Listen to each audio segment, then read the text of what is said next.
Ahoy, moi c'est Caro, bienvenue sur Ne mâchez pas mes mots. Le but de ce podcast est de t'aider à être dans une démarche de paix avec la nourriture. Donc dans chaque épisode, tu retrouveras des partages d'expériences autour des troubles du comportement alimentaire et autour de la thématique de l'alimentation intuitive. J'ai donc invité plusieurs personnes avec qui j'ai discuté un petit peu avant et ici on rentre un peu plus en détail sur les thèmes abordés. Donc j'espère que tu prendras plaisir à nous écouter. Je te souhaite du coup une très bonne écoute. Alors aujourd'hui, on est avec Léa Dupuis, _Dupuis sur Instagram, qui est là pour nous faire part de son parcours et de son expérience vis-à-vis de son rapport à la nourriture. Je m'appelle Léa Dupuis, j'ai 23 ans et ça fait maintenant 2 ans que je vis en région parisienne. D'accord, qu'est-ce que tu as fait comme études ? J'ai fait des études de communication, donc un master de communication, et j'ai été diplômée en septembre dernier. Par rapport à ton rapport à la nourriture, je t'avais posé la question et tu m'avais répondu que tu adores manger, tu adores sortir manger, mais que malheureusement tu manges beaucoup trop, ou souvent, et que même quand t'as pas forcément faim. Et tu m'as parlé du coup de l'hyperphagie. Est-ce que tu peux expliquer ce que c'est ? L'hyperphagie, alors moi je vais l'expliquer avec des mots assez simples parce que je commence tout juste à m'y intéresser, mais c'est faire des crises de surconsommation de nourriture, mais contrairement à la boulimie, ça n'amène pas forcément à un système de compensation type vomissement ou sport en excès, quoi. D'accord. Et comment ça se manifeste sur toi exactement, l'hyperphagie ? Alors, de mon côté, moi, on va dire 80% du temps chez mon copain avec sa famille. Donc, quand je suis avec sa famille ou que je suis avec mon copain, ça se manifeste pas trop, du coup. Je suis plutôt dans les roues. Mais il suffit que je sois toute seule, par exemple, chez moi pour la journée ou quoi, ou qu'est-ce. Ça va se traduire par je vais arriver, il est 10h. Et je vais manger, je sais pas, une soupe, quoi. Alors que c'est le matin, déjà. Et en me disant, je vais déjeuner tôt pour pas avoir à manger plus tard, sauf que il va être arrivé 12h30.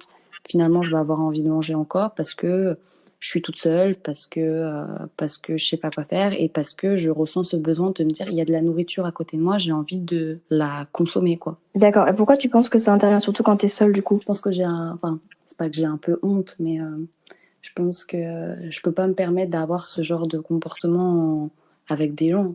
Je peux pas me permettre il est 14h et de dire j'ai envie de m'enfiler un paquet de gâteaux, quoi. Donc c'est vrai que ça arrive régulièrement toute seule parce que finalement personne me voit. Et quand j'étais petite, c'était comme ça aussi quand ma mère partait travailler, que j'étais toute seule à la maison pour un après-midi. Je profitais de ce moment-là pour manger. Mais quand t'es avec des gens, tu penses pas à manger, à beaucoup manger ? Ou justement tu te restreins et tu te dis quand je serai seule, je pourrais me défouler, Je vais me restreindre, je vais faire attention de pas être dans l'abus, je vais essayer de regarder un peu les assiettes de tout le monde pour être sûre d'être un peu dans la norme. Et encore, mon copain n'est pas dans la norme parce qu'il mange beaucoup, mais parce qu'il fait beaucoup de sport. Donc même alors que je fais pas spécialement beaucoup de sport, je vais avoir tendance à me caler sur l'assiette de mon copain qui est déjà trop abondante pour moi, quoi. D'accord, parce que t'as peur qu'on te juge de tes quantités, sur tes quantités. J'ai pas envie de ressembler à un ogre, quoi. Mais ça, c'est toi qui le dis. En fait, tu peux avoir envie de beaucoup manger sans pour autant passer pour un ogre. C'est juste peut-être que ton corps, à ce moment-là, déjà, je pense que quand t'as envie de beaucoup manger, je pense que c'est dû aux restrictions à d'autres moments où genre tu te dis non, mais là, je vais moins manger, je vais faire attention justement pour pas passer pour un ogre. Et du coup, comme tu restreins ton corps sur plusieurs fois, forcément, il y a un moment où t'as faim de ouf, quoi. Ouais, complètement, complètement. Après, quand par exemple, quand je vais sortir de table, je vais plus avoir faim. Mais pour autant, si on me propose de manger encore, je vais dire oui, en fait. Je vais dire ok. Même si t'as pas faim ? Même si j'ai pas faim. Pourquoi ? Parce que tu te sens forcé ? J'ai l'impression que si on me propose, par exemple, un exemple bête, mais je vais me dire que je veux manger correctement parce que, par exemple, j'ai beaucoup mangé à midi et je me dis, le soir, on fait un peu plus light. Mais par contre, si mon copain, sur le moment, il va dire, viens, on va au McDo, je vais lui dire oui. Et puis, je vais pas me dire, je prends juste un burger et puis je prendrai de la salade. Je vais prendre la totale, le menu maxi best-of avec tous les suppléments possibles. J'ai l'impression que ce qui te fait peur, c'est vraiment de pas suivre les gens, en fait, finalement. Ouais, on est un peu là-dedans parce que après, je mange pas avec des gens qui sont dans la restriction, qui sont dans genre qui sont dans le mood de régime, on fait attention à ce qu'on mange, etc. Je sais pas, je traîne pas avec des gens comme ça. Je suis une bonne vivante, donc je vis en général avec des gens qui sont des bons vivants en fait. Donc c'est vraiment pas le problème. Mais pour autant, j'ai l'impression que si je mange plus qu'eux, je passe au-delà du stade de je suis une bonne vivante, quoi. Ce qui m'interroge, c'est le fait que du coup, tu suis pas tes envies, en fait. C'est-à-dire que tu disais, bon, bien que ça me semble un peu un comportement compensatoire de te dire que si tu manges trop le midi, tu vas manger moins le soir. Mais pour autant, si on te propose un truc fat, tu vas y aller parce que tu te dis, bah, j'ai pas envie que mes envies soient contraires à l'envie de mon copain ou quoi que ce soit, tu vois. J'ai l'impression qu'il y a vraiment de ça, en fait. Outre les quantités ou quoi que ce soit, c'est juste déjà le fait d'avoir envie d'autre chose. Bah, tu dis non, bah, là, maintenant, c'est McDo, donc autant y aller. Et puis, comme ça, de toute façon, ce sera ma journée où j'ai grave bouffé, tant pis. Enfin, tu vois, je sais pas si tu vois ce que je veux dire. Bah, je crois qu'il y a un truc au fait de me dire que si je mange pas McDo là, le jour où moi j'aurai envie d'aller manger le McDo, on n'ira pas, tu vois. Mais il y aura ce truc où je me dirais, ça se trouve, je vais manquer un McDo, en fait. C'est plus ça, en fait, ce qui se passe. Je vais manquer un McDo. Mais oui, mais du coup, tu le savoures pas parce que t'en avais peut-être pas envie à la base, ce jour-là. Oui. Alors, sur le moment, en général, c'est rare que je savoure pas un McDo, quand même. Oui, non. On n'est pas souvent dans ce genre de... Mais oui, je comprends ce que tu veux dire. C'est sûr que, comme on dit, l'appétit vient en mangeant et surtout un McDo. Mais je veux dire, est-ce que tu culpabilises après? Parce que quand, genre, par exemple, s'il y a un jour où t'as beaucoup mangé le midi et que tu manges McDo le soir parce qu'on te l'a proposé, est-ce que tu culpabilises après? Ouais, je vais avoir ouais. En général, ouais, je vais beaucoup culpabiliser. Et c'est comme à chaque fois que, même quand je suis toute seule et que je vais manger en excès, tu peux être sûr que je vais avoir mangé sur le moment, il y aura que ça qui aura compté, j'aurais pris mon meilleur pied de ma vie. Par contre, 3 secondes après, je vais me sentir avec 40 kilos supplémentaires et je vais me sentir horrible, genre. Ouais, je comprends. Mais genre, est-ce que tu sais d'où ça vient, ces envies de manger comme ça, surtout quand t'es seule? Est-ce que déjà, donc tu me disais le fait d'être seule, tu as l'impression qu'il y a personne qui te juge, mais déjà tu te juges beaucoup toi-même. Mais tu penses que ça vient d'où? Quand j'étais petite, j'étais pas forcément, je mangeais normalement, je dirais. Après, je pense qu'il y a quand même j'ai remarqué, disons que en fait, ça peut être ça, comme ça peut être autre chose. Mais donc quand j'étais plus jeune, j'ai perdu mon papa. Et ça arrivait un petit peu avant l'adolescence. Donc en fait, je sais pas si c'est l'adolescence ou si c'est ça, mais j'ai commencé à beaucoup plus manger, à manger en quantité beaucoup plus importante, et mais surtout à manger toute seule, parce que bah, quand j'étais toute seule, bah je sais pas, comme si je voulais compenser quelque chose avec de la nourriture, quoi. Donc je sais pas si c'est lié à ça, au fait que voilà, j'ai perdu mon père, etc., et que potentiellement ça peut avoir un impact sur ma manière de manger, ou si c'est plus lié à juste l'adolescence, qui fait qu'en général on va manger davantage. Après ça arrivait un peu avant mon adolescence quand même, j'avais 8 ans, c'est pas totalement l'adolescence, mais je sais pas du coup si ça peut avoir un impact là-dessus. Mais je sais qu'en tout cas dans ces eaux-là, vers 8-9 ans, j'ai commencé à beaucoup plus manger, et pas forcément manger de manière moi à ce moment-là je mangeais pas de légumes, déjà les légumes ça n'existe pas déjà. Pourquoi? Bah parce que ma mère était aide-soignante, donc on la voyait pas beaucoup, et du coup j'étais souvent chez ma nounou, et ma nounou je pense qu'elle savait pas faire à manger, en fait. donc en fait elle nous faisait des pâtes, du riz, des pommes de terre et des frites, quoi. Ah oui. Moi mon alimentation se résumait à ça.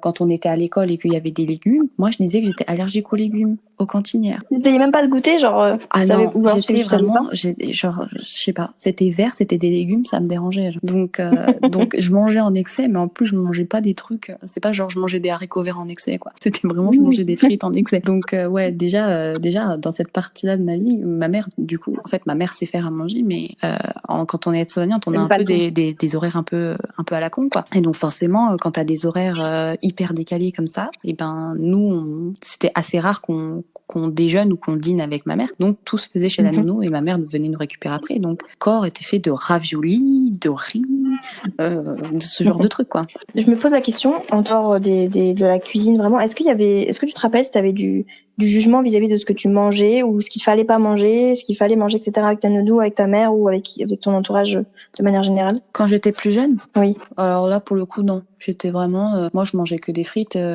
Moi, j'étais là, je disais, ben, ça, si vous mangez des légumes, c'est votre problème. Mais moi, j'aime pas les légumes. Ma mère, pour le coup, si, ça la dérangeait un peu, forcément, parce qu'elle se disait quand même que ses enfants mangeaient pas hyper équilibré quand ils étaient chez la nounou, quoi. Nous, on vivait notre kiff, parce qu'on se disait, putain, on mange pas un seul légume. on adore quoi. mais c'est vrai que ma mère, elle avait tendance du coup, si on mangeait avec elle, à être un peu plus tournée vers les haricots verts quoi. Elle allait plus rarement faire des frites. Bon, les haricots verts ça passait, donc ça va. mais ma mère essayait un peu de compenser parce qu'elle savait que chez la nounou, tout le temps ma mère nous demandait qu'est-ce que vous avez mangé, etc.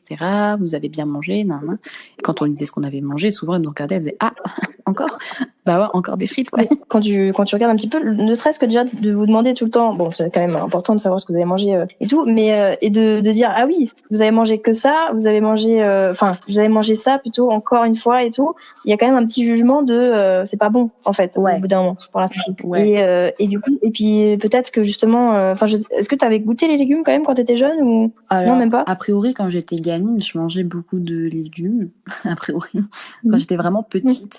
Et après, je sais pas, je pense que est arrivé cet âge où on n'a plus envie de manger de légumes, quoi, et qu'on est un enfant, donc on doit ne pas aimer les légumes. Donc c'est vrai que pas vraiment. En fait, ça arrivait plus tard, quand mon beau-père est arrivé dans nos vies, donc vers 12-13 ans, je dirais, que lui faisait à manger, genre vraiment à manger. Ouais. Donc lui était avec nous et que c'est à partir de là qu'on a vraiment commencé à manger des légumes de manière un peu plus régulière, quoi. C'était plus varié en tout cas. En tout cas, c'était beaucoup plus varié. Et vous aimiez ça? Bah, on était là un peu, on faisait un peu la gueule. On était là genre, d'où tu sors déjà et en plus t'arrives, tu nous fais des légumes, quoi. Non, merci, quoi.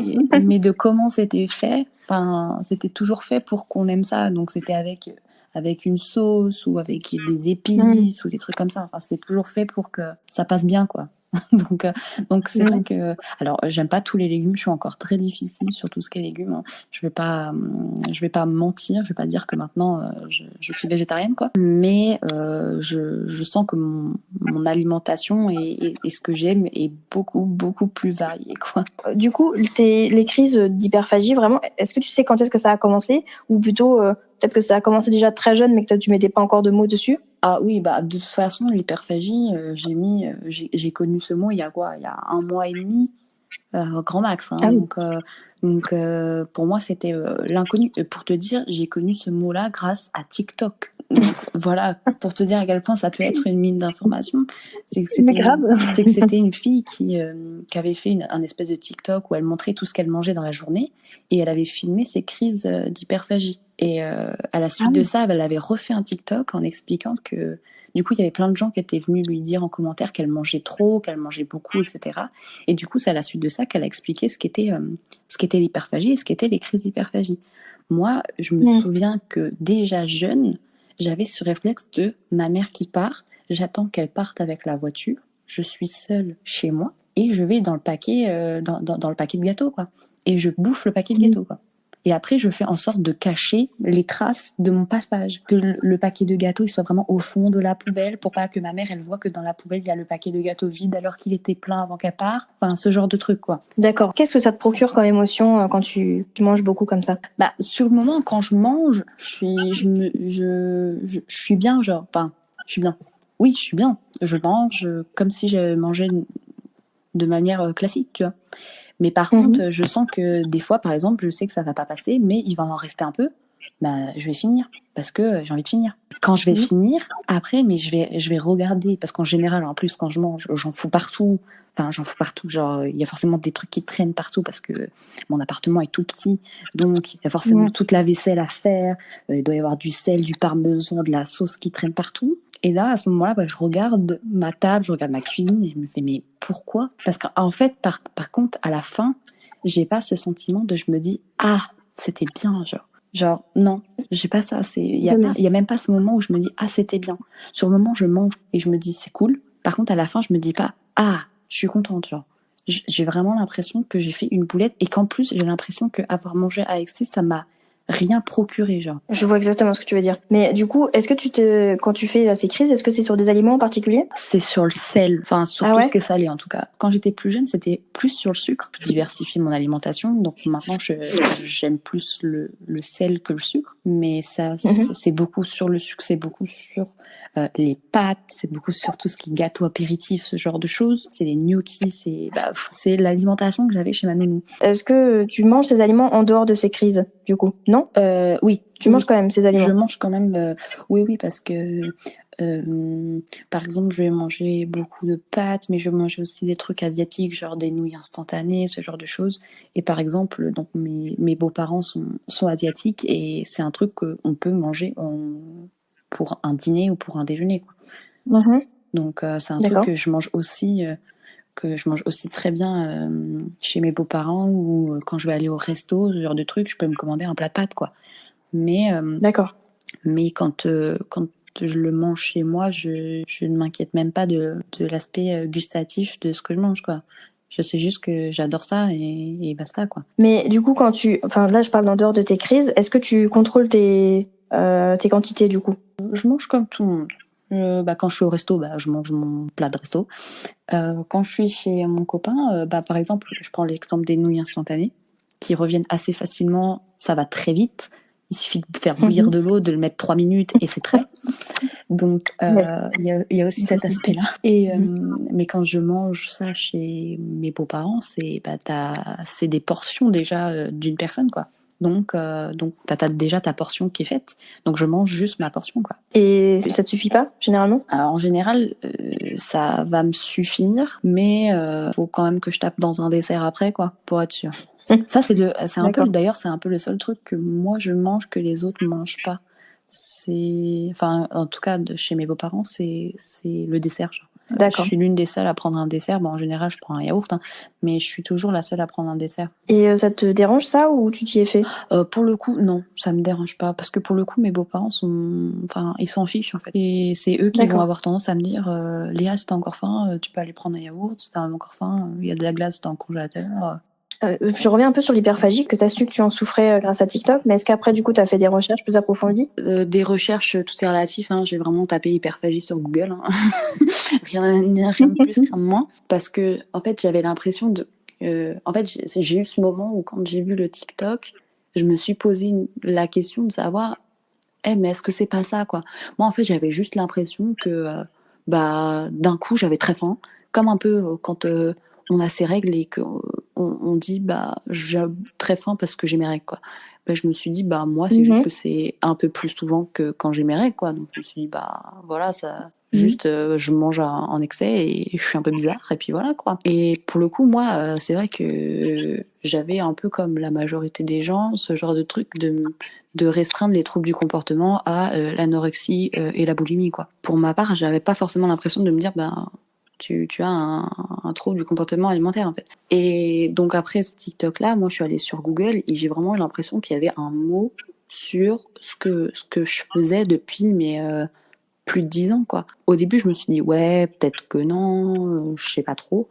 Et en fait, j'en ai parlé avec, du coup, mon copain qui m'a dit, ah ouais, il m'a dit quand même, il m'a dit, ça ressemble quand même à tes crises, etc.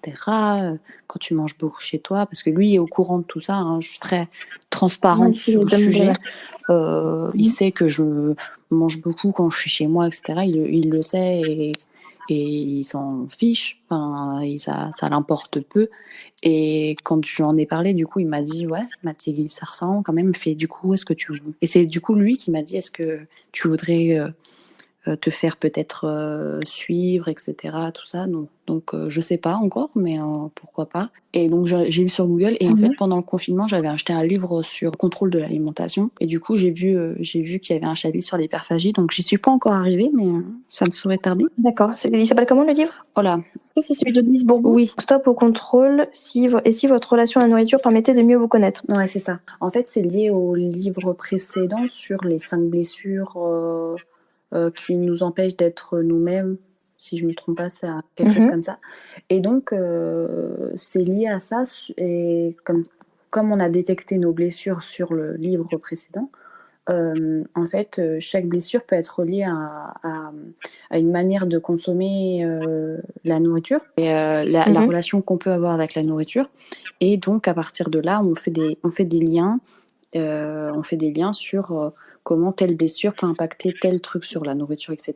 Et après, en fait, sur la fin, il y a toute une partie sur les troubles du comportement alimentaire. Ah, c'est super intéressant. C'est très intéressant. Il faut que je le finisse, mais c'est très intéressant. D'accord. Et du coup, à part cette lecture, t'en as fait d'autres ou pas Non, encore du coup? non, c'est très neuf. Mais bon, là, avec le confinement, je vais avoir un petit peu de temps. Donc je pourrais m'y atteler davantage. Et je reviens un peu sur le fait d'être suivie. Est-ce que tu as déjà été suivie par une ou un psychologue? Auparavant, oui, à la suite du décès de mon père, oui, j'ai été suivie, mais ça a été un vrai échec parce que j'avais littéralement 8 ans et demi, 9 ans. J'étais, comment dire, j'étais une petite fille qui était en colère sur un peu tout et n'importe quoi. Et en fait, je lui ai juste jamais dit un mot. En fait, j'ai fait peut-être j'ai dû faire une demi-année. Donc non, j'ai dû faire peut-être, comme c'était sur la fin de l'année, j'ai peut-être fait 4 ou 5 mois de psychologue sans jamais lui adresser la parole, quoi. Parce que Ah oui, on a fait vraiment le tout premier rendez-vous à 2, donc avec ma mère et moi. Mais après, les autres rendez-vous, j'étais seule, parce que c'était à côté de mon école primaire, donc j'y allais à pied. Mais on parlait pas et on jouait aux jeux de société, quoi. Donc c'était vraiment ça mes séances. Donc pour le coup, ça a été un peu un échec. Et d'ailleurs, maintenant, quand j'y repense, je me dis que finalement, j'ai vraiment... Bon, après, c'était compliqué pour moi de me dire qu'à 9 ans, il fallait que je saisisse l'opportunité qui se présentait à moi. Mais à l'heure actuelle, je me dis que voilà, si jamais je me fais suivre, de toute façon, si j'ai bel et bien de l'hyperphagie, à mon avis, il y a quand même un gros lien qui se fait avec le décès de mon père. Donc, quoi qu'il arrive, il faudra aborder le sujet. Et je me dis que je pourrais saisir l'opportunité de pouvoir discuter aussi sur ce sujet-là de toute façon. Mais oui, j'ai été suivie, pour le coup, ça n'a pas été une grande réussite, mais maintenant, à l'heure actuelle, c'est plus qu'envisageable parce que je pense que je suis plus en phase avec ça. Je pense que quand j'étais petite, j'étais pas du tout en phase avec le fait d'aller voir un psychologue. Je vivais en campagne, c'était pas quelque chose d'hyper répandu. J'étais un peu... Déjà, de base, le fait que mon père soit décédé, j'étais un peu à l'animal de foire à l'école. Donc, le fait d'en plus aller voir un psychologue et de se faire suivre à 9 ans, je crois que j'étais pas non plus très en paix avec l'idée d'aller voir un psy à cet âge-là. J'avais l'impression que ça servait à rien, donc j'ai pas donné du mien, je dirais. Forcément, ça a été un échec, mais je pense que là, je suis beaucoup plus en phase avec le fait que voilà, se faire suivre, c'est pas une fatalité. Non, quoi. du tout. Par rapport à ton expérience vis-à-vis des régimes et des rééquilibrages alimentaires, tu m'as dit que tu n'en avais jamais fait. Non. Mais tu m'as dit pourquoi. Redis-moi pourquoi, du coup, j'en ai jamais fait parce que je sais déjà que ce sera un échec de mon côté. Parce que parce que là, pour le coup, sur le régime, on est quand même sur une restriction. C'est plus la restriction de quantité, c'est vraiment la restriction où voilà, il faut vraiment faire attention à tout le temps, etc. Et je sais que si je suis dans cet extrait de frustration énorme, je vais tout saboter en moins de 2 jours, quoi. Mais puis je vais saboter de manière un peu violente, quoi. Je vais vraiment aller au McDo et manger jusqu'à ce que je meure, quoi.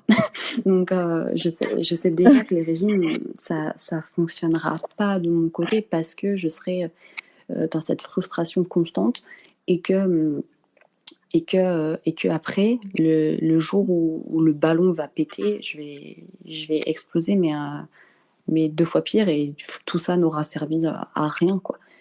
Ouais, je comprends, mais qu'est-ce qui te fait dire que ça a fait ça pour toi et pas pour les autres? Alors, je sais pas, je pense qu'il y a un esprit de détermination qui n'est pas le même les uns chez les autres. Moi, je sais que j'ai un mental un peu nul. Donc je pense que forcément ça impacte beaucoup. Et puis j'ai eu une période où je faisais beaucoup de sport et je faisais pas attention à mon alimentation. Et en tout cas, physiquement parlant, je me trouvais bien.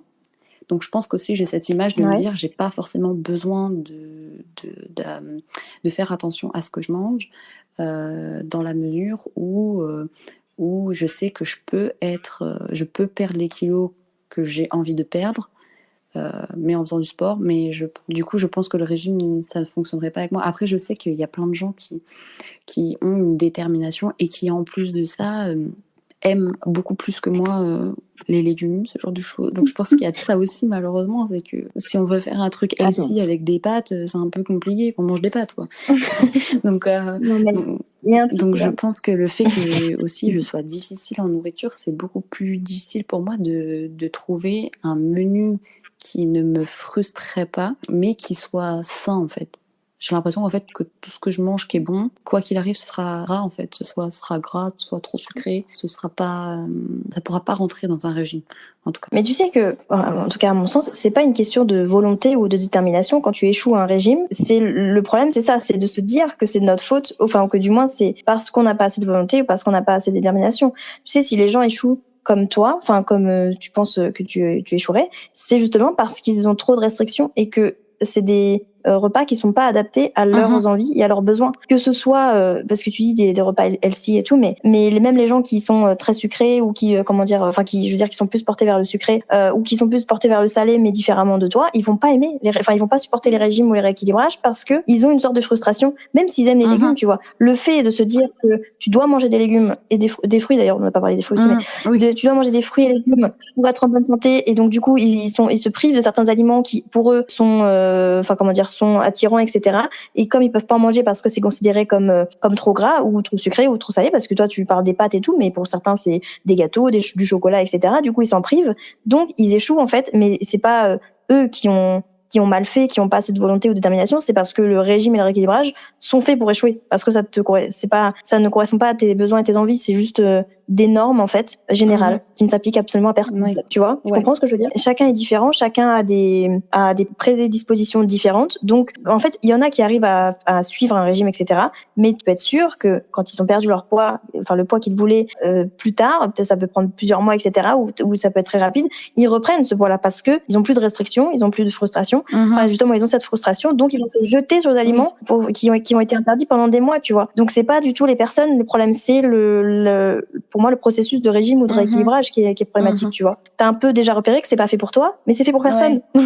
Enfin, dans mon sens en tout cas, c'est fait pour personne en fait. Les rééquilibrages, notamment alimentaires, sont nécessaires entre guillemets quand t'as des maladies particulières qui nécessitent peut-être d'enlever des aliments, et parce que c'est vraiment pour ta santé, pour ta survie peut-être même dans certains cas, et il faut adapter une alimentation pour éviter de, je sais pas, avoir des allergies ou des trucs comme ça ou des réactions, etc. Mais autrement, quand c'est dans l'objectif de perdre du poids, ça n'aide pas parce que tu reprends du poids. Je pense que tu as déjà vu des témoignages de gens qui te disent oui, alors j'ai perdu 10 kilos, mais on parle plus du après, tu vois. Ils les reprennent les 10 kilos. Et c'est pour ça qu'ils enchaînent les régimes, parce qu'ils se disent putain, donc j'ai réussi à perdre 10 kilos et je les reprends, je suis nulle, donc il faut que je refasse un régime, donc il faut que je me restreigne et tout, et donc ils recommencent et donc ils reperdent, et après ils reperdent les 10 kilos et puis ils reprennent, tu vois. Enfin c'est un cercle vicieux, parce que c'est que on se culpabilise que nous-mêmes en fait, et jamais le régime en lui-même, tu vois. C'est toujours plus facile de se dire que c'est nous qui avons échoué, c'est nous qui avons fait de la merde, que du coup remettre en question ce que t'as suivi, et puis parce que tout le monde le fait, et puis tu vois des influenceurs, des influenceuses qui font, enfin tu vois, du coup c'est un peu, où tu vois des pubs, etc. Et puis en fait c'est très contradictoire, et puis c'est difficile de prendre du recul, tu vois, et quand t'as vraiment pas beaucoup confiance en toi, tu préfères donner ta confiance en fait dans un truc qui te donne du contrôle sur toi-même, qui te donne un cadre parce que ça te rassure. Mais si tu sors du cadre et si tu respectes pas les règles, bah tu es là en mode mais putain je suis trop nulle en fait, genre c'est moi qui arrive pas, tout le monde y arrive sauf moi, j'ai envie de bouffer comme pas deux là, enfin j'ai envie de bouffer comme je sais pas quoi, ça, et du coup je suis trop nulle quoi. Et donc c'est ça, tu reviens sur la détermination, sur la volonté, mais le truc le problème c'est la restriction. Mais est-ce que tu te restreins quand même pas un peu au quotidien, même de manière minime? Si, quand même un peu, mais parce que je me restreins comme ça m'arrange, je me restreins de manière, je vais dire, tranquille, parce que je mange quand même des choses que j'aime, je mange des choses qui me font plaisir, mais je peux avoir, parce que c'est pas tout le temps, je peux avoir une légère restriction sur la quantité. Là, sur le régime, on est vraiment sur une restriction à la fois sur la quantité et sur le plaisir. Et sur les aliments aussi. Donc du coup, pour le coup, là, c'est un peu trop pour moi. Je peux me dire, voilà, de temps en temps, Léa mollo, mais par contre, si c'est sur un régime de, je sais pas moi, 1, 2, 3 mois, où je prends zéro plaisir à manger, parce que moi, clairement, je suis de ces gens qui vivent pour manger. Mais le truc, c'est que je me dis quand même peut-être que, outre ce qui s'est passé dans ton enfance, etc., le fait de te restreindre même un peu, c'est peut-être ça qui des fois mène à des crises d'hyperphagie quand t'es seule, du coup. Parce que t'arrêtes de te restreindre sur les quantités, et du coup t'as besoin, ton corps te dit attends, là t'as quand même pas beaucoup mangé ces derniers temps, ou pas comme je voudrais. Et du coup, là, c'est bon. Là, t'es toute seule. Alors, vas-y, défoule-toi là, Ouais, parce que là, j'ai besoin de quantité astronomique en fait. Mais peut-être que justement, tu te dis, oh, oui, mais bon, par rapport à un régime, ça va. Justement, je me restreins pas beaucoup, pas tant que ça. Ça va. Je prends toujours du plaisir. T'es pas entièrement satisfaite quand même. Du coup, est-ce que tu te rends compte de ça? Il y a peut-être un peu de ça. Ouais. Il y a un peu de restriction cognitive en fait. C'est dans ta tête, tu te dis, oui, il faut quand même que je fasse attention, enfin que je mange pas trop, que je. Mais en fait, il faut, je pense, enfin, j'aime pas il faut pas et tout, mais essayer de se dire que si t'as envie de trop manger, même si t'as pas faim, c'est ça vient de quelque part en fait. C'est que ton corps, il te ment pas en fait. Si t'as envie de manger, même quand t'as pas faim, si t'as envie de manger du coup même quand t'as faim et que t'as envie de beaucoup manger, il faut, je pense, faire confiance à ton corps en fait, parce que ton corps il sait mieux que personne ce dont il a besoin. Et même si ça te semble un peu extrême, et en fait c'est ton corps qui te le réclame. Donc pourquoi aller contre et pourquoi essayer de le faire taire? Pourquoi te dire oui mais attends quand même c'est beaucoup là par rapport à ton copain. Oui mais de toute façon pareil, ton copain, tu parlais de sport d'ailleurs, on en parlera après, mais tu sais ouais il compense beaucoup avec le sport. Mais je pense que enfin ça se trouve même sans faire de sport il mangerait autant, enfin il mangerait pareil je veux dire, parce que son corps il a besoin de. Après peut-être que le fait de se dépenser du coup son corps réclame beaucoup plus beaucoup plus de quantité, mais il y a aussi des métabolismes qui font que je veux dire tu peux manger plus que les autres et c'est pas grave pour autant, tu vois, et t'as pas forcément besoin de compenser cette plus grosse prise, parce que du coup le cercle vicieux c'est que si tu prends pas la prise que ton corps réclame, forcément tu peux avoir des crises d'hyperphagie parce que à tel moment et plusieurs fois dans la semaine t'as pas été aux quantités que ton corps réclamait, tu vois. Je sais pas si je suis très claire, mais non, mais du coup, je comprends. C'est très léger en fait. C'est léger en fait. Enfin, t'as l'impression que c'est léger du coup tes restrictions. Oui. Mais si t'es souvent avec ton copain, souvent avec des gens et que tu te calques toujours sur eux, ou même inconsciemment, forcément tu te calques sur des envies qui sont différentes des tiennes et des besoins qui sont différents des tiens. Peut-être parce que t'as peur qu'on te juge et qu'on te dise dis donc là t'as quand même pris une sacrée assiette. Bah oui, mais j'avais envie d'une sacrée assiette, laisse-moi tranquille. Enfin genre qu'est-ce que ça va te faire? C'est pas toi qui l'ingère l'assiette, donc genre c'est difficile de se dire que. En fait, je pense que j'ai remarqué dans ton discours que tu veux vraiment te faire un peu oublier des fois. Enfin, genre, t'aimes beaucoup manger, etc. Mais je pense que tu t'as envie de manger pour suivre le mouvement et que tu fasses pas trop d'écart par rapport aux autres, tu vois. Genre, parce que si tu fais trop d'écart, tu vas considérer que t'es en dehors de la norme et que c'est pas normal que tu manges autant. Et du coup, t'as un peu peur de ce jugement-là, je pense. Oui, peut-être. et il doit complètement avoir un peu ça parce que vraiment, parce que comme j'ai l'impression de déjà être avec des gens qui sont des bons mangeurs, j'ai l'impression que si je vais au-delà de ça, là, c'est le pompon sur la Garonne, quoi. C'est important d'expérimenter le fait de manger plus et de te dire, ok, comment je me sens après avoir mangé comme je voulais manger, c'est-à-dire comme vraiment mon corps tu sais, tu finis ton assiette et te dis, c'était une grosse assiette, mais j'ai encore envie de me resservir. Et faire l'expérience de te resservir, de te dire, ok, là, je suis calée, j'ai plus faim. Donc, peu importe ce qu'on me propose, j'ai plus faim. Et de faire ça plusieurs fois dans la semaine et après, voir si justement, après, je dis pas que ça va tout régler, hein, que ça y est, t'auras plus de crise d'hyperphagie, mais en fait, expérimenter en oubliant que t'es avec des gens, je sais pas si c'est possible, mais je veux dire, en essayant de plus te calquer sur ton copain et essayer, je sais pas, une fois de temps en temps, de manger comme vraiment t'as envie de manger, tu vois. D'analyser après la fréquence de tes crises d'hyperphagie, du coup. Tu vois, quand tu fais ça régulièrement, je sais pas, c'est facile à faire pour toi de manger plus et tout, mais comme tu dis, ton copain, il s'en fiche, en fait. Il va pas te dire, je pense pas qu'il va te dire, dis donc, t'es pris 2 grosses assiettes, là. Je pense qu'il s'en fout, en vrai. Genre, c'est toi, en fait, mais c'est toi qui te dis, qui va potentiellement te dire ça ou qui va peut-être le penser. Mais en fait, je pense que c'est surtout toi, et c'est cette petite voix machiavélique qui est horrible pour tout le monde, qu'on a à l'intérieur de notre tête, qui est hyper, c'est un tyran, cette voix. C'est le moindre truc que tu fais, c'est oh là là, t'es une merde, franchement, t'es nul. Enfin, genre, on est horrible avec soi-même, en fait. Et donc, c'est ça qui nous, des fois, qui nous empêche de faire les trucs qu'on a vraiment envie de faire, les trucs qu'on a vraiment envie de manger, parce que on a cette petite voix intérieure qui nous juge en permanence, alors que des fois, en fait, switcher un peu ces pensées de, ok, bon, là, j'ai beaucoup mangé, mais pourquoi j'ai beaucoup mangé? Qu'est-ce qui s'est passé? Pourquoi j'ai envie d'autant manger? Notamment pendant tes crises. Pourquoi j'ai vraiment été à fond dans les pâtes et tout? Je me suis fait une plâtrée de pâtes beaucoup trop. Je me sens mal après. Je digère mal. Qu'est-ce qui se passe? Tu vois, essayer de comprendre plus que de juger. C'est facile à dire, mais vraiment envers toi-même, parce que si jamais quelqu'un, par exemple moi, je te dis oui, je fais des crises d'hyperphagie sur les pâtes, je sais pas quoi, tu vas pas me dire, tu vas pas me juger. Tu vas essayer de comprendre. Tu vas dire comment ça se fait? Est-ce que tu sais pourquoi? Est-ce que c'est parce que t'étais pas bien? Pareil pour manger émotionnellement, tu vois, pour le fait de manger émotionnellement, tu vas pas me juger, tu vas pas me dire putain t'es une merde en fait. Mais pourtant, genre j'exagère un peu les termes, mais pourtant avec soi-même on est hyper dur. Alors en fait, essayer de se dire si quelqu'un d'autres étaient dans la même situation que moi, est-ce que je jugerais de la même manière, tu vois? Complètement. Et souvent, c'est non. C'est juste qu'on est hyper dur et qu'on n'a aucune... Il y a que nous qui entendons cette voix, mais elle est là tout le temps au quotidien. Et donc, au fur et à mesure, elle nous donne des règles, des normes et tout.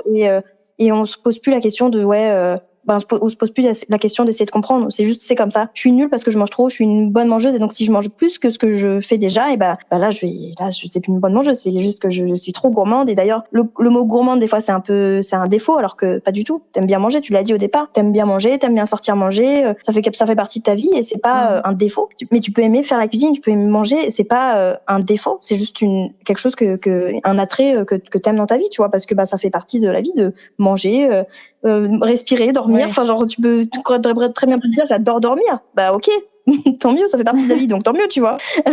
Du coup, c'est pas une mauvaise chose d'aimer manger et d'aimer manger beaucoup. Enfin, après voilà, c'est en plus beaucoup par rapport à qui, par rapport à quoi, tu vois. Genre tu vois par rapport forcément à ton copain ou d'autres, mais imaginons t'avais un copain qui mangeait pas autant que enfin, je dis autant mais qui mangeait moins, ça veut dire que tu te calquerais peut-être sur lui parce que t'aurais peur de te dire ah oui, mais si je mange plus, il va se dire que je suis une goinfre, je sais pas quoi, tu vois.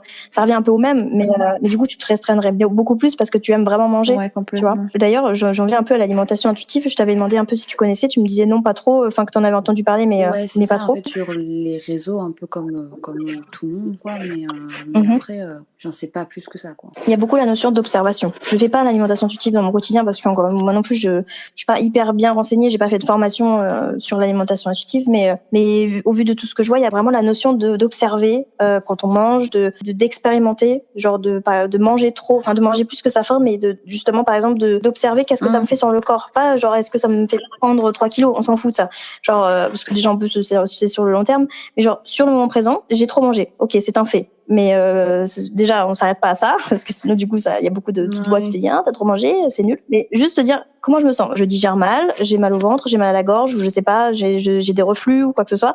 Observer et se dire ok, est-ce que j'ai envie de ressentir la même chose la prochaine fois? Non, pas vraiment. Alors est-ce que je vais pas essayer de manger moins, mais pour autant toujours à ma faim, mais moins du coup pour voir ce que ça donne, ce que je ressens. Ou à l'inverse, je mange comme mon copain et je vois ce que je ressens. Est-ce que je ressens quand même une certaine satisfaction? J'ai encore faim, j'ai encore des trucs qui viennent, j'ai encore envie de nourriture. Et la prochaine fois, je vais manger un peu plus, prendre une petite portion en plus et voir ce que ça donne. Est-ce que j'ai encore faim après cette petite portion? Tu vois, en fait, l'observation beaucoup de l'alimentation intuitive et vraiment de l'observation en fonction de ton corps à toi et pas celui de ton copain, pas celui d'un tel au resto, machin.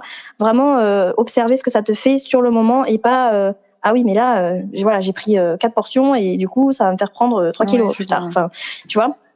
Je le vois de manière hyper floue, vite fait sur Instagram, mais c'est vrai que c'est à creuser, surtout quand on a des troubles du comportement alimentaire.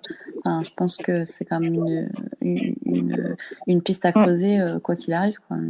Qu'est-ce que tu penses de l'IMC? Ça m'intéresse pas de savoir mon IMC, quoi. Pour moi, j'ai l'impression que c'est plus un truc de médecin. Mais c'est plus utile pour les personnes qui potentiellement leur poids peut engranger quelque chose de grave dans leur santé. Donc, je sais pas. Donc, sur plutôt tout ce qui est sur l'obésité, ce genre de choses. Où là, oui, il faut checker l'IMC pour savoir exactement comment ça se passe et voilà. Mais moi, de mon côté, j'ai plus l'impression que c'est un truc de médecin qu'autre chose, quoi. Donc, moi, c'est comme si on me demande est-ce que je veux savoir mon rythme cardiaque, ça m'intéresse que uniquement si j'ai des problèmes cardiaques, sinon ça me passe un petit peu au-dessus, quoi. Je comprends tout à fait. Après, même pour les gens qui sont dans une situation d'obésité, l'IMC, je suis pas sûre des fois que ce soit suffisant pour analyser la situation, tu vois. Genre mais j'ai plus l'impression que c'est un outil pour les médecins, mais moi je me dirais pas j'ai envie de perdre par exemple, si je me dis j'ai envie de perdre du poids, je vais me dire je vais commencer par savoir quel est mon IMC. Oui, j'ai interrogé pas mal de professionnels ces derniers temps et notamment j'aurais posé la question de l'IMC. Ça va être un outil pour orienter le suivi, mais vraiment orienter, c'est pas genre ça va se baser sur ça. Ça va orienter le suivi. C'est un outil médical, comme tu dis, mais vraiment orienté suivi, mais sans déjà on va pas dire aux patients dis donc vous avez un IMC de 42, c'est très grave. Non, c'est juste je dis 42, je sais même pas c'est quoi les valeurs. Mais ce que je veux dire, c'est que genre, en fait, ça dépend des professionnels. Il y a des professionnels qui utilisent ou pas, mais en fait, c'est rarement déjà, ils se basent rarement sur ça parce qu'il faut savoir quand même que l'IMC, c'est la taille et le poids en Oui, point, c'est oui. tout. Genre, il y a rien d'autre comme facteur. C'est quand même peu en termes de santé, je veux dire. Genre, pour analyser la santé de quelqu'un, Ouais, la c'est taille et pas le dingue. poids, c'est tout quand même. Je sais pas, il y a plein d'autres choses dans le corps qui déterminent si tu es en bonne santé ou pas, tu vois, et pas juste ton poids et ta taille. Je t'avais posé la question de la place du plaisir dans ton alimentation et tu m'avais répondu que Oui. tu ne manges que par plaisir. Vraiment, il faut que je veuille pas brusquer quelqu'un pour manger un truc que j'aime pas, quoi. Par exemple, quelqu'un m'a fait à manger ou m'a pris à manger et il y a un truc que j'aime pas dedans, bah je vais le manger quand même parce que j'ai pas envie de brusquer quelqu'un. Mais sinon, non, je vais pas me forcer. Enfin, si par exemple c'est avec mes parents, je me force pas. Mes parents, ils savent ce que j'aime pas. S'ils ont le malheur de mettre un truc que j'aime pas, je vais juste pas le prendre, quoi. C'est tout. Tu dis que t'es difficile, mais qu'est-ce qui te fait dire que t'es difficile? Je suis difficile parce que finalement, mon alimentation n'est pas hyper diversifiée. Même si elle est beaucoup plus diversifiée que quand j'étais plus jeune. Par exemple, si on va chez moi, genre chez moi toute seule ou c'est moi qui me fais à manger, mon alimentation n'est vraiment pas diversifiée. C'est même pas genre je mange trop de féculents ou je mange pas assez de légumes, c'est que vraiment je mange la même chose. C'est vraiment je mange les mêmes trucs tout le temps. Je mange des gnocchis, des courgettes et des pâtes. C'est vraiment ça mon alimentation chez moi. Alors heureusement, je suis la majorité du temps chez mes beaux-parents qui eux ont la capacité à me faire manger autre chose que ça. Mais oui, je vais te dire que je suis difficile parce que mon alimentation n'est vraiment pas diversifiée, quoi. Je sais qu'il y a des légumes que j'aime, par exemple, mais j'en mange pas chez moi. Genre, je les aime, je sais pas cuisiner. Donc, je crois qu'il y a aussi ce truc-là de me dire, si je me fais des légumes et que je les cuisine mal, je vais pas les manger. Alors déjà, je vais être frustrée d'avoir acheté des légumes et de les avoir mal faits, genre. Mais en plus, je vais me dire, ça se trouve, après, je serais incapable de rebouffer un poivron dans ma vie. Mais je ne sais pas faire à manger. Je pense qu'il y a aussi ce truc-là très sincèrement, dans ce que je viens de te dire, des courgettes à la poêle, des pâtes, des gnocchis, des nouilles instantanées. Il n'y a pas besoin d'avoir un bac+6 en cuisine pour le faire, tu vois. J'en viens à la question de l'alimentation saine pour toi. Est-ce que tu peux me redire ce que c'est à tes yeux? Pour moi, l'alimentation saine, c'est quand même pas mal de savoir gérer ses quantités. Je pense qu'on peut avoir une alimentation saine sans forcément manger uniquement du poisson vapeur et des légumes, mais tant que les quantités sont correctes. Qu'est-ce que tu entends par quantité correcte? En réalité, je pourrais même pas te dire c'est quoi une quantité correcte. Une quantité qui fait pas mal au ventre, quoi. Bon, d'accord, on est d'accord. Mais tu sais que c'est très intéressant ce que tu dis. Quand tu dis je pourrais même pas te dire. Le truc, c'est que c'est ça le problème justement des manger de manière raisonnable, de manière correcte, appropriée. Mais appropriée, correcte par rapport à qui, par rapport à quoi? On n'a pas de visuel dessus. Ça veut dire quoi en fait? C'est pas clair. Donc là, tu as donné un peu une information supplémentaire de une quantité qui fait pas mal au ventre. Souvent, quand là t'as précisé un truc que je trouve pertinent, alors que souvent c'est quantité qui va pas vous faire grossir, tu vois. Alors que quand tu manges trop, c'est que t'as mal au ventre et que t'as trop mangé, t'as pas su sentir les signaux de satiété avant. Mais il y a pas de notion de grossir ou pas, tu vois. Mais c'est souvent sur le poids toujours, de toute façon. Sur si vous mangez trop, vous allez grossir, et pas si vous mangez trop, vous allez vous sentir mal. Ce qui est quand même le premier facteur que tu ressens quand tu manges trop, tu vois. En fait, raisonnable, c'est ce que tu vois sur les réseaux, les assiettes, les petites assiettes, les conseils qu'on te donne d'ailleurs pour gérer tes quantités, boire de l'eau, etc. C'est genre, tu sais, je sais pas si t'as déjà entendu le conseil de quand vous avez faim, buvez de l'eau. En fait, ça va vous passer. De l'eau avant les repas, ce genre de truc. Il y a un truc qu'on m'a dit que je trouvais pertinent, c'est genre, est-ce que quand vous avez soif, on vous dit de manger, votre corps, il est pas con, quoi. Enfin, genre, il va bien capter que vous avez pas mis des aliments, mais vous avez mis de l'eau. Genre, ok, ça, pendant quelques minutes, vous allez plus avoir faim parce que vous avez rempli votre ventre d'un liquide, mais ça n'enlève pas la faim. Enfin, genre, ça revient de plus belle, en fait. T'as encore faim après, tu vois. Ça sert à rien. Et quand tu manges, enfin, quand t'as soif et que tu manges, c'est encore pire, honnêtement. Enfin, genre, oui. Donc, pourquoi on fait ça, en fait, tu vois? On s'est jamais posé la question à l'envers. Et j'avais trouvé ça vachement pertinent. Je me suis dit, mais c'est vrai que quand j'ai soif, je vais pas manger. Enfin, genre, ça va pas satisfaire mon envie de boire, en fait. Donc, tu vois, c'est un peu, des fois, on se questionne pas sur des trucs comme ça, tu vois. Genre des conseils un peu donnés, prenez des petites assiettes.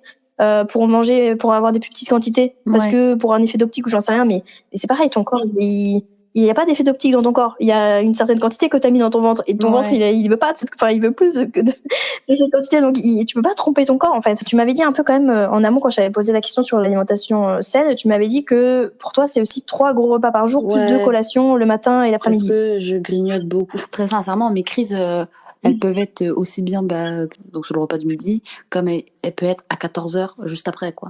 En fait, j'ai l'impression que de toute façon, si tu manges à ta faim sur les 3 gros repas de la journée, t'as pas besoin de grignoter le reste du temps, quoi. Le truc, c'est que j'ai aussi revu un peu ma perception du grignotage. On a une perception très négative du grignotage, mais encore une fois, c'est le corps qui a envie de manger à ce moment-là. Après, à toi ce que je fais souvent comme exercice, c'est quand j'ai faim, je réfléchis à j'ai faim de quoi? Est-ce que j'ai faim de sucré ou de salé?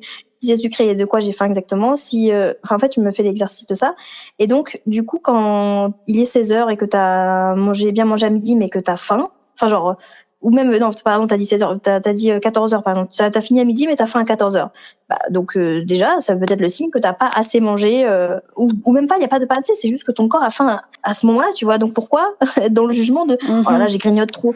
Des fois, j'ai l'impression qu'on parle de notre corps, enfin, on parle de nous, en dissociant notre corps, en fait. Genre, en étant en mode, oh là là, je grignote trop, moi, je suis quelqu'un qui mange trop, enfin, c'est pas toi, hein, toute seule, enfin, genre, c'est ton corps qui parle avec toi, qui t'envoie des signaux et tout. Et c'est normal, en fait, si t'es pas comme les autres, en fait, enfin, si tu manges pas comme les autres, parce que ton corps est différent des autres, en fait. Et on est tout le temps dans le jugement de soi par rapport à son comportement, sauf qu'on oublie que notre corps, il y fait partie de nous, et quand il nous envoie des signaux et qu'on décide volontairement de les juger ou de les ignorer, c'est à nous que ça fait plus de mal qu'aux autres, en fait, tu vois. Je sais pas si c'est très clair ce que je dis. Les 3 gros repas par jour, ça, j'ai aussi revu ma vision de ça, parce que qui nous a inculqué qu'il faut manger 3 fois par jour, matin, midi et soir? C'est notamment la société, mais tu sais qu'il y a des gens, bon, je sais pas si tu penses que tu le sais, il y a des gens qui supportent pas de manger le matin, tu vois. Genre vraiment, il y a rien qui rentre dans leur vie. Genre il y a rien, ils digèrent super mal. Et donc quand tu vois des pubs de petit déjeuner avec enfin il faut absolument prendre un petit déjeuner, c'est hyper important dans la journée. Non, en fait, c'est pas important pour moi. Enfin, en tout cas pour cette personne, c'est pas important parce que je digère mal. Je vais pas me faire vomir parce qu'il faut manger le matin. Enfin, je vois ce que tu veux dire. Et donc c'est pareil pour le reste de la journée. En fait, pourquoi on a alors des fois c'est aussi des contraintes de travail. T'es obligé de manger à midi par exemple ou 13h parce que c'est ta pause. Mais si on oublie un peu tout ça, on se dit mais il y a quand même des contraintes au niveau du manger. Imaginons tu travailles pas et t'as pas faim à midi, mais tu te dis putain il est midi, il faut que je mange. Déjà ça s'appelle, c'est une contrainte, tu vois, c'est genre tu obliges ton corps à manger alors que t'as pas faim. Après ça dépend, tu vois, des fois tu dis bon j'ai pas trop faim et puis finalement tu manges et t'as faim. Mais je sais pas, tu vois, on est tellement genre pareil, il est 16h, c'est le goûter, donc c'est bon, j'ai le droit de grignoter puisque c'est le goûter, tu vois. On s'autorise et on s'interdit des trucs en fonction de ce qu'on nous dit. Et sans écouter encore une fois notre corps. Il y a des matins, tu peux te réveiller, t'as la dalle, tu manges. Si d'autres matins tu te réveilles, t'as pas faim, tu manges pas. Genre, c'est pas grave. C'est vrai qu'on a tellement été dans ce truc de... pareil, quand on était à l'école, t'arrivais à l'école en maternelle, t'avais droit à un petit déjeuner. Après, le midi, tu vas manger la cantine, tu rentres, tu fais ton goûter, nanana. Que du coup, ça paraît tellement être la norme finalement que... Mais oui, non mais c'est ça. Puis des fois t'as pas le choix en fait, parce que du coup tu travailles encore une fois et tout. Mais quand t'as le choix, par exemple le week-end, essayer de vraiment suivre tes intuitions. Enfin c'est facile à dire encore une fois, mais et surtout ne pas culpabiliser parce que t'as pas fait comme d'habitude ou parce que t'as pas fait comme les autres, comme il faut faire. Comme il faut faire, c'est comme toi tu as envie de faire et comme ton corps a envie de faire, tu vois. Essayer d'être le plus à l'écoute possible, même si des fois c'est vraiment pas facile et que des fois on a juste pas envie de se prendre la tête. Mais je pense que ça va vers plus de bienveillance envers soi-même, de s'écouter juste et de pas se dire ouais il faut faire ça parce que on m'a dit qu'il fallait faire ça, parce que c'est comme les régimes en fait, ça revient au même. Le régime et le rééquilibrage, on te dit de faire ça, de manger ça. D'ailleurs c'est pareil pour les fruits et légumes, il y a des gens vraiment qui ne supportent pas les légumes ou les fruits, qui vraiment n'aiment pas ça. C'est leur corps vraiment rejette, enfin ils vont pas rejeter mais ils vont vraiment avoir une aversion envers ça. C'est pas grave, ils sont pas en mauvaise santé pour autant parce qu'ils mangent pas de fruits ou de légumes. Ils varient autrement, c'est tout. Le tout c'est d'avoir, je pense, une alimentation variée, mais à tous les points de vue. Ça peut être du sucre, du salé, du gras, du quoi que ce soit. Tant qu'il y a plusieurs saveurs, plusieurs diversités, et ton corps il va apprécier, je pense. C'est pas parce qu'il manque un fruit, enfin ou il manque des fruits que t'es en mauvaise santé, ou des légumes. et on nous a tellement obligés à manger 5 fruits et légumes par jour et 5 produits laitiers ou je ne sais quoi, que du coup, on sait plus, en fait, on sait plus qu'est-ce qui est bon pour notre corps. Parce que on a une pression de j'ai pas de légumes dans mon alimentation, quelle horreur. Genre, non, c'est pas grave. Genre, si t'arrives à varier autrement, et ben, varie autrement, tu vois. Genre, te prends pas la tête, mais bon, c'est dur. C'est pas facile. Est-ce que tu considères que ce que tu manges est sain actuellement? Dernièrement, pas trop, parce que je suis beaucoup sortie, en fait. Donc, j'ai beaucoup mangé au restaurant, donc j'ai l'impression que c'est un peu too much d'aller trop au restaurant dans une semaine. Quand je vais au restaurant, pour le coup, je me fais plaisir. Je me fais plaisir quand je suis chez moi aussi, mais j'ai toujours l'impression qu'au restaurant, c'est un peu plus permis de manger ce qu'on veut, quoi. Si j'ai envie de manger une pizza 4 fromages, c'est ok. Sauf que si je mange 4 fois une pizza 4 fromages, mon organisme, il va me dire, Léa, détends-toi. Je vois. Il y a un truc intéressant, encore une fois, dans la notion de plaisir et de restriction. Tu disais que tu te fais aussi plaisir quand t'es chez toi, mais j'ai l'impression que tu t'autorises quand même pas autant que quand t'es au resto. Bah, chez moi. Et pourquoi? Pas chez moi, mais chez mes beaux-parents, je mange ce qu'il y a à manger. Et j'ai pas cette notion de pouvoir choisir ce que j'ai envie. J'arrive, je me mets à table, il y a un repas qui est prêt et je le prends, quoi. Mais quand je suis au restaurant, j'ai toujours cette impression de pouvoir choisir ce que je veux et de choisir d'être à l'excès si j'en ai envie. Parce que des fois, quand j'arrive en bas, j'arrive dans la salle à manger, on mange une soupe, quoi. Quand t'es seule, du coup, chez toi, là, t'as le choix, seule, du coup, de j'ai faire le manger. choix. Et quand je suis seule, en général, je fais vraiment ce que j'ai envie sur le moment T, parce qu'en fait, comme je suis pas souvent chez moi, je fais très peu de courses pour éviter de perdre les aliments. Donc du coup, quand je sais que je vais manger chez moi, souvent je vais faire les courses juste avant. Ça peut rapidement être le drame, quoi. Mais justement, parce que c'est rare, en fait. Je crois qu'il y a un vrai truc de contrôle, de contrôle et de choix, de plaisir, tout ça.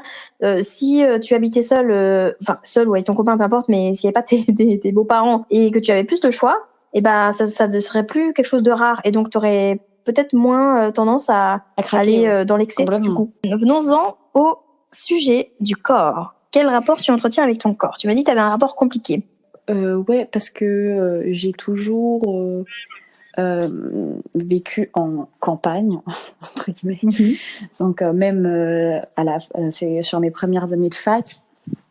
Donc du coup, tout se faisait assez facilement à pied, ou alors fallait juste prendre le bus ou ce genre de choses. Et donc je bougeais énormément. En plus, je travaillais de manière saisonnière. Je travaillais à Disneyland Paris, donc on marchait énormément, etc. Donc je bougeais énormément. Et après, je suis arrivée en région parisienne, et là, ça a été un peu la décadence, puisque je faisais du sport aussi en plus quand j'étais à la fac, et j'ai arrêté en venant ici. Mon mode de vie est devenu un peu plus sédentaire, je dirais, comme je travaillais dans un bureau. Je marchais uniquement pour aller de mon boulot au métro et du métro à chez moi, quoi. Donc je marchais pas des masses. Et donc en fait j'ai pris je suis arrivée en septembre 2018 du coup. Et entre septembre 2018 et décembre 2018, j'avais déjà pris 8 kilos. Ah oui, d'accord. Et après, donc ça fait un peu plus de 2 ans du coup que je vis en région parisienne, et depuis en 2 ans j'ai pris 15 kilos. Donc mon rapport au corps sur les 2 dernières années est un peu compliqué. Déjà avant ça, alors je faisais du sport, mais je me sentais bien, etc. Mais déjà je me trouvais pas ouf, quoi. J'étais là, je suis ok.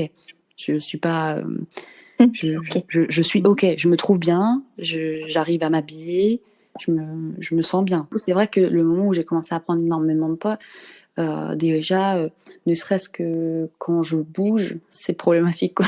Parce que je suis assez rapidement essoufflée, ce genre de choses. Donc à partir de là, j'ai commencé à me dire, Léa, tu peux pas être essoufflée au bout de 3 escaliers. Ce n'est pas possible. Pour me déplacer, c'était compliqué. Là, en plus, avec le masque, ça n'arrange rien. Pour m'habiller, j'ai vu assez rapidement, du coup, qu'il fallait que je change de fringue et que je passe quelques tailles. Et du coup, le rapport au corps est un peu difficile. Donc, j'ai essayé de faire du sport dans un premier temps pour perdre du poids. Ça a été un échec.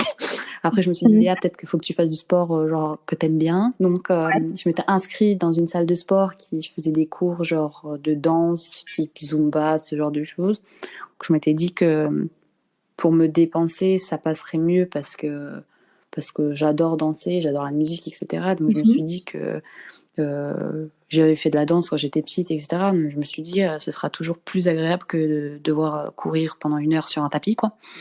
Donc c'était pas mal, mais en fait c'est pas assez pour que je perde du poids.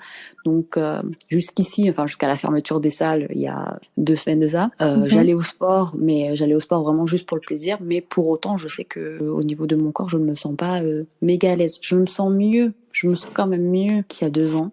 Parce qu'il y a 2 ans, vraiment, j'avais l'impression qu'on m'avait amputé de la jambe, tellement ça n'allait pas, genre vraiment, j'arrivais pas à me regarder parce que ça a été quand même assez brusque. En 4 mois, j'ai pris 8 kilos, quoi. Et pour le coup, je les ai pas pris de manière genre 2 petits kilos par là, 2 petits kilos par là. J'ai pris 6 kilos entre septembre et novembre, et puis après, j'ai pris les 2 derniers sur les fêtes de Noël, quoi. Donc ça a été un peu violent, et c'est vrai que du coup, c'était très violent pour moi, en tout cas psychologiquement, de me regarder, de m'habiller. Après, c'était l'hiver, donc je me disais, bon, au moins, on peut rajouter des couches, quoi. Maintenant, je me sens un peu mieux avec ça. Je me sens ok, j'arrive plus facilement à me regarder dans le miroir. Alors, je sais pas pourquoi, hein. Après, je me dis qu'il y a sûrement le fait que j'allais quand même, depuis quelques temps, j'allais régulièrement au sport. Donc, physiquement, je me sentais mieux, je me sentais un peu plus à l'aise. Et puis, tu as toujours cet effet de dire que tu vas au sport, donc tu te sens mieux dans ta tête, tu te sens mieux dans tes fringues. Donc, du coup, ça va mieux, mais c'est pas non plus dingue. D'accord. Quoi. Comme tu te sens un peu mieux là en ce moment, est-ce que tu souhaiterais perdre du poids là actuellement, quand même? Alors, tu viens d'écouter la première partie de cette interview, donc je te retrouve dans un deuxième et dernier épisode pour la suite et la fin de cette interview. Muito obrigada et até já.